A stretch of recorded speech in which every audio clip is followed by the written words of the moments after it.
What is anti-Semitism? Anti-Semitism was a word first used in Germany in the late 19th century.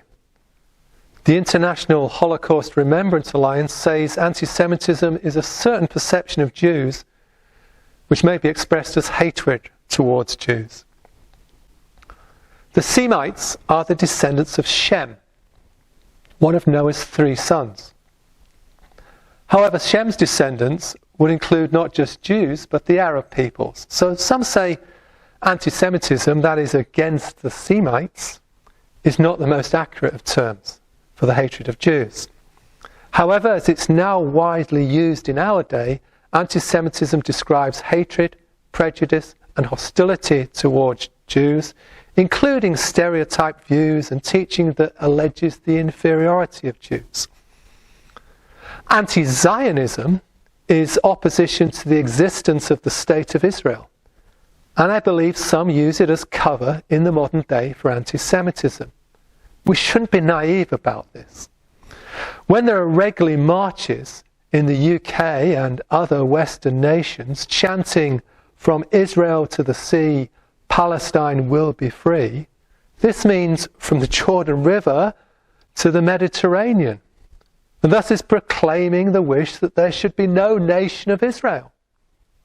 And indeed, wiping Israel off the map is the declared aim of radical Islamic groups and countries such as Hamas, Hezbollah, and Iran. Jew hatred has been described as the most ancient of all hatreds.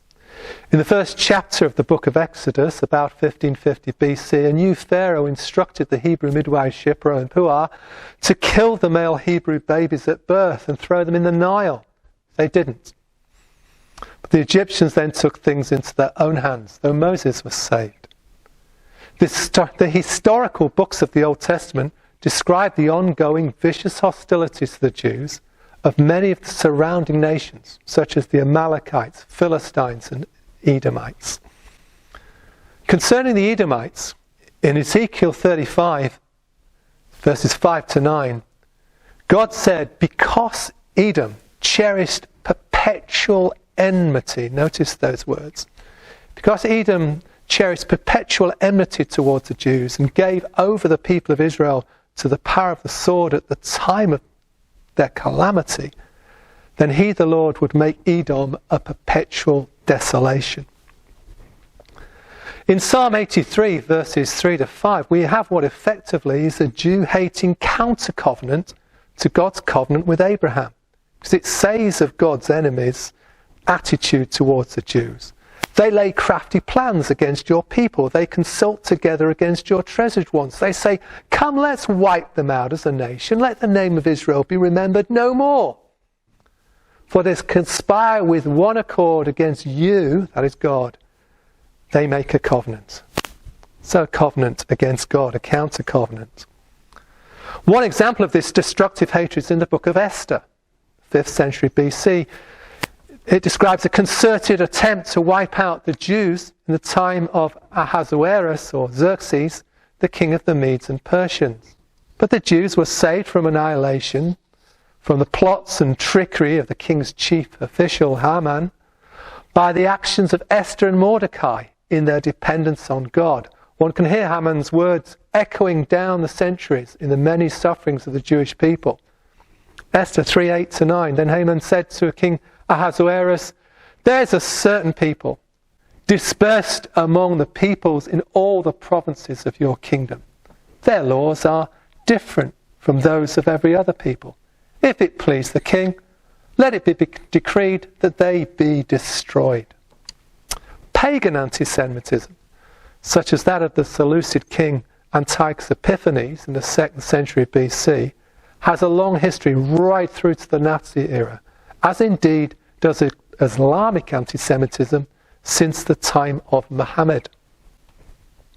However, in many churches there is an ignorance of the awful history of anti-Semitism in church history, with many church leaders still not addressing it, either through ignorance or choice.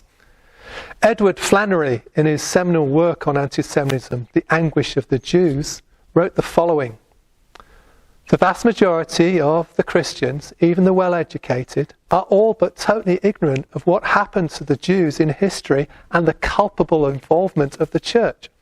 It is little exaggeration to state that those pages of history the Jews have committed to memory are the very ones that have been torn from Christian and secular history books. The history is indeed tragic. A number of church fathers expressed their hatred strongly towards the Jews. Ambrose, appointed Bishop of Milan AD 374, known as the Bishop with the Golden Tongue, declared, "The Jews are odious assassins of Christ. Christians may never cease vengeance, and the Jew must live in servitude forever." God always hated the Jews. It's essential that all Christians hate them. John Chrysostom, 345-405, Bishop of Constantinople, golden-mouthed he was called. He taught that God so hated the Jews that Christians are to hate them and long for their blood. The Crusaders killed thousands of Jews in the name of Christ, and there was a saying during the Crusades, "Kill a Jew and save your soul." The Jews were accused by the church over centuries of blood libels, ritual murder, and suffered the wiping out of whole communities as a result, and were condemned as Christ killers by many church leaders. The Catholic Church, in the Spanish Inquisition, for over 3 centuries from 1478, persecuted Jews mercilessly.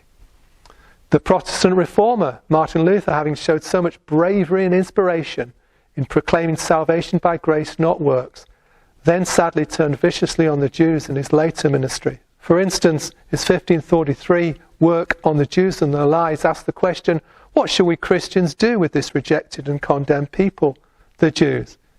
Proposed awful remedies and declarations, such as set fire to their synagogues or schools, their houses be razed and destroyed, their rabbis forbidden to teach henceforth on pain of loss of life and limb, let them be driven like mad dogs out of the land, throw brimstone and pitch upon them. Next to the devil, a Christian has no more bitter and galling foe than the Jews were at fault for not slaying them.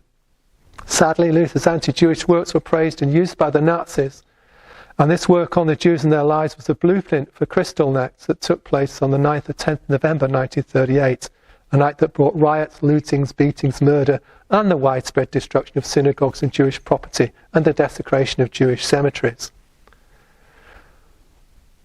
There were a few noble exceptions, but the church in much of Europe failed to speak out for the Jews, and even at times was complicit when Jews were sent to their death by the Nazis in the Holocaust or Shoah. 6 million of Europe's 9 to 10 million Jews were killed in Europe, in the ghettos, work camps, or by the Einsatzgruppen.